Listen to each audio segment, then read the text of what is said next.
Nellore rural నియోజకవర్గ 21వ డివిజన్కు సంబంధించి డివిజన్ కార్పొరేటర్ మేళ్ల గౌరికి సంబంధించిన స్థలంలో ఉన్న ఇల్లు కట్టుకునేందుకు తెచ్చుకున్న 200 కట్ల సిమెంట్లు అక్రమంగా గురువారం రాత్రి టీడీపీకి చెందిన వారు ధ్వంసం చేస్తున్న సమయంలో ఆమె భర్త 112 నంబర్కు ఫోన్ చేసి పోలీసులకు సమాచారం ఇచ్చిన వెంటనే పోలీసులు రావడంతో పోలీసుల వారిని కూడా లెక్క చేయకుండా ధ్వంసం చేశారని ఆయన వాపోయాడు. దౌర్జన్యంగా వచ్చిన వారు ఎవరికి చెప్పుకుంటారో చెప్పుకో, ఎవడొస్తాడో రాని అంటూ బెదిరింపులు, నిన్ను చంపేస్తా అని హెచ్చరించారని తెలిపారు. పోలీసులు అక్రమంగా తొలగిస్తున్న వారిని పంపించడం జరిగింది. తిరిగి మరలా ఉదయం తెల్లవారుజామున 6 గంటల సమయంలో పూర్తి స్థాయిలో కూల్కొట్టడం జరిగింది. ఇది రాజకీయ కక్షగాని చేస్తున్నారని మేల్ సురేష్ రెడ్డి తెలిపారు. రూరల్ ఇన్ఛార్జి ఆనంద్ విజయ్ కుమార్ రెడ్డి మాట్లాడుతూ నెల్లూరు రూరల్ నియోజకవర్గంలో టీడీపీ వారు చాలా దుర్మార్గంగా చేసే పనులు చేస్తున్నారు. ఒక రోజు ఖచ్చితంగా వస్తుందని, అన్యాయంగా అక్రమంగా ఇల్లు ధ్వంసం చేస్తున్న వారందరూ తగిన మూల్యం చెల్లించక తప్పదని ఆయన అన్నారు.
దాని తట్టిన ఊపికి పట్టుకుండా ఎట్టుంటే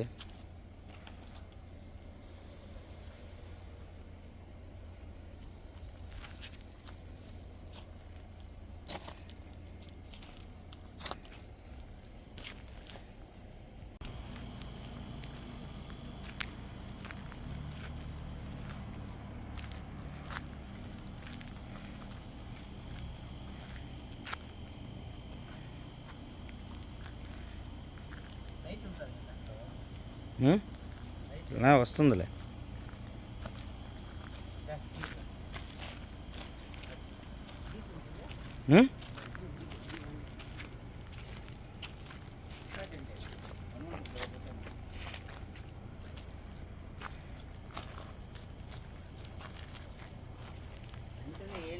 శబ్దాలు వచ్చేలా చూసే లోపల ఇది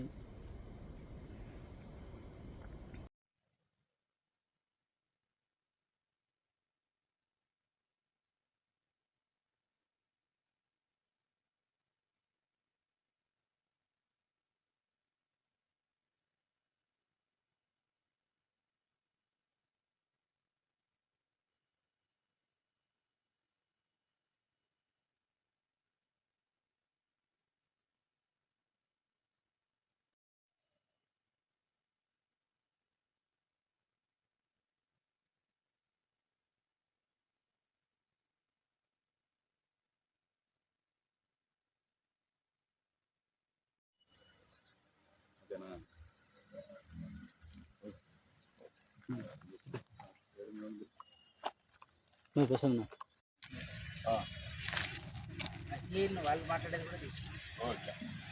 సిఏ గారితో మాట్లాడు. నేను నీ ఫోన్ చేశాను, నీకు ఫోన్ స్విచ్ ఆఫ్ అని వస్తా ఉంది, ఛార్జింగ్ అయిపోయినా అర్థం.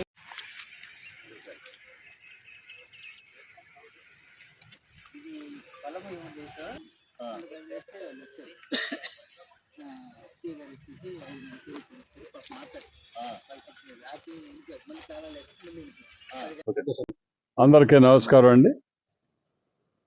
ఈరోజు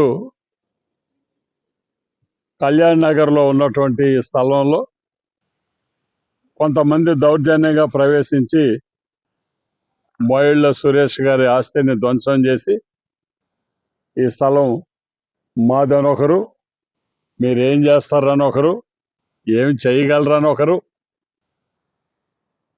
ఆ కథ ఇట్లా ఉంటుందని ఒకరు రకరకాలుగా మాట్లాడుతూ ఈ దౌర్జన్యకరమైన పద్ధతులు మరి ఇది ఎందుకు జరుగుతుందో అనేది తెలియని అమాయకులం కాదు. ఖచ్చితంగా దీనికి సమాధానం కూడా ఉంటుంది. మరి ఈరోజు రాత్రి పోలీస్ శాఖ వారు కూడా రాత్రిళ్ళు 11:30కు వచ్చి ఇక్కడ దౌర్జన్యం చేస్తూ ఉంటే సురేష్ రెడ్డి గారు పోలీస్కి కంప్లైంట్ చేస్తే పోలీసు వచ్చి ఎవరైతే ఇక్కడ విధ్వంసాన్ని సృష్టించడానికి తయారయ్యారో వాళ్ళని తీవ్రంగా హెచ్చరించి తరిమేసిన తర్వాత మళ్ళీ ఉదయాన్నే వచ్చి ఇవన్నీ పడగొట్టడం జరిగిందని చెప్తున్నారు. తప్పకుండా పోలీసు వారికి ఫిర్యాదు చేయటం జరుగుతుంది. అదేవిధంగా మా పార్టీ కార్పొరేటర్కి ఎవరైతే నష్టం చేశారో వాళ్ళ మీద కూడా ఎట్లా ఇది శాఖాపరమైనటువంటి చర్యలు తీసుకునేదానికి వైఎస్ఆర్ కాంగ్రెస్ పార్టీ మా సోదరుడు సురేష్ రెడ్డి గారికి అండగా నిలబడుతుంది. మేమందరం కూడా ఆయనతో ఉంటాం. తప్పనిసరిగా అక్రమానికి వచ్చిన పరిస్థితులే కనుక ఉంటే మేము ఈ కార్యక్రమాల్ని ఎట్లా అదుపు చేయాలనేది కూడా తెలిసిన వాళ్ళమే. తప్పకుండా ఆ చర్యలు కూడా తీసుకుంటామని చెప్పి మనం చేస్తున్నానండి. నా పేరు మొయిల సురేష్ రెడ్డి. ఇక్కడ కళ్యాణ్ నగర్లో నాకు సంబంధించిన ఫ్లాటు 26-12-73లో మాకు ఇక్కడ ఫ్లాటు ఉన్నాయి, 2 ఫ్లాట్లు ఉన్నాయి. రాత్రి 11:30కు వచ్చేసి జేసీబీ ట్రాక్టర్లు తీసుకొచ్చి ఇల్లు పడగొట్టడం జరిగింది. నేను వెంటనే 112 కాల్ చేసి కంప్లైంట్ చేస్తే 5th జోన్ సిఐ గారు మరియు పోలీసులు వచ్చేసి వెంటనే మొత్తం పగలగొట్టిన దాన్ని యథావిధిగా ఆపేసి వాళ్ళను పంపించడం జరిగింది. ఆ వచ్చిన వ్యక్తి రాజేష్ మరియు కొద్దిమంది గుర్తు లేని వ్యక్తులు వచ్చారు. సో మీరు ఉదయాన్నే పేపర్లు తీసుకురమ్మని చెప్పేసి సిఐ గారు చెప్పడం జరిగింది. మేము గత 2022 నుంచి ఈ ఫ్లాట్లో కొనుక్కొని ఇక్కడే మా వాచ్మెన్ ఇక్కడే ఉంటున్నారు. మరి ఇక్కడే దాదాపు 200 బస్తాల సిమెంటు, ఇక్కడ పనికి సంబంధించిన సామాన్లు, ఇదే విధంగా ఇక్కడ అన్నీ ఉన్నాయి. సో మీ వర్కుల కోసం అని చెప్పేసి దీన్ని ఉపయోగిస్తున్న మా వాచ్మెన్ ఉన్నారు. మరి ఈ విధంగా కరెంటు కట్ చేసి కరెంటు మీటర్లను కూడా అన్నింటినీ ధ్వంసం చేశారు. సో సిఐ గారికి రాత్రి 11:20 కంప్లైంట్ చేస్తే వారు స్పందించి వెంటనే తగు చర్యలు తీసుకుంటామని చెప్పేసి పంపించారు. మరలా ఉదయం 6 గంటలప్పుడు మరలా జేసీబీలు ఏనా కొడుకు వస్తారో చేసుకొనిరా ఇప్పుడే అని చెప్పేసి పోలీసు వాళ్ళని కూడా దుర్భాషలాడారు. సో వాళ్ళ ముందరనే ఎత్తనరా ఎవరు చూసుకుంటారని చెప్పేసి పోలీసు వాళ్ళు కూడా ఏమీ చేయలేని పరిస్థితుల్లో నిర్వీర్యం అయిపోయేసి చూస్తూ ఉండిపోయారు. వాళ్ళని ఎంత రిక్వెస్ట్ చేసినా కూడా కుదరని పక్షంలో మరలా సిఐ గారికి కాల్ చేస్తే చివరిలో కొద్దిగా ఉండంగా ఆఫ్ చేసి వెళ్ళిపోయారు. ఇప్పుడు సిఐ గారి దగ్గరికి, ఎస్పీ గారి దగ్గరికి వెళ్తున్నాము. ఇది మేము గతంలో ఎవరైతే ఈ భూమి ఉందో ఆ భూమి వాళ్ళ దగ్గర నుంచి రెండో వాళ్ళు హర్నాథ్ బాబారెడ్డి కొన్నాడు. హర్నాథ్ బాబారెడ్డి దగ్గర నుంచి నేను కొనడం జరిగింది 2022లో. మరి ఈ విధంగా దొంగ రిజిస్ట్రేషన్ డాక్యుమెంట్లు తీసుకొచ్చేసి మేము ఇక్కడ నివాసం ఉంటున్నాం. ఇక్కడ మాకు అన్ని రకాల బిల్లులు ఉన్నాయి. మరి ఈ విధంగా దౌర్జన్యంగా ఇది మరి రాజకీయ కక్ష అనుకోవాలో మరి ఏమనుకోవాలో తెలియడం లేదు. ఈ విధంగా అదేవిధంగా మా స్కూల్ ముందర మా కాలేజీలు ఉన్నాయి. మా కాలేజీ ముందర కూడా బంకులు తెచ్చి పెడుతున్నారు. మరి ఇది ఎంతవరకు సమంజసం అని చెప్పేసి ఎవరైతే నెల్లూరు రూరల్ పరిపాలిస్తున్నారో వారిని సూటిగా ప్రశ్నిస్తున్నాను.